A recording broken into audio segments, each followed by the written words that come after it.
Қайырлы күн достар, бүгін сіздерге асқабақтан жасалған өте дәмді әрі пайдалы болатын балаларға арналған печеньенің рецептімен бөлісетін боламын.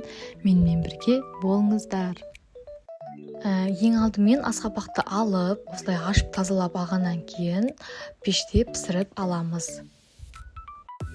Енді піскен асқабақты ыдысқа салып, оның үстіне бір жұмыртқа қосып, барлығын блендермен жақсылап араластыратын боламыз. Достар, егер де сіздердің балаларыңыз 1 жасқа дейінгі болса, онда оларға тұзсыз, қантсыз пісіруге болады. Ал мен балаларым үлкен болғандықтан дәміне қарай тұз бен қантты қостым. Енді бізге глютенсіз рисовый мука қажет.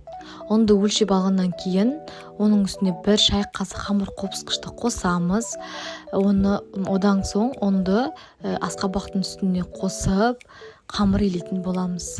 Міне осылай барлық қамырды елейміз. Біздің қамырымыз осындай болуы қажет.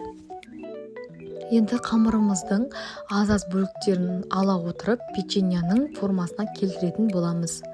Міне осылай дөңгелетіп, барлық печеньені жасап шығамыз.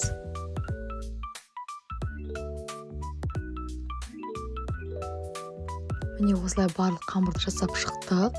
Енді алдын ала қыздырылған пеште 15-20 минут пісіреміз. Міне достар, асқабақтан жасалған печеньеміз дайын. Егер де сіздердің балаларыңыз асқабақты ұнатпаса, осылай жасап берулеріңізге болады. Өте дәмді, әрі тез, әрі пайдалы болып шығады.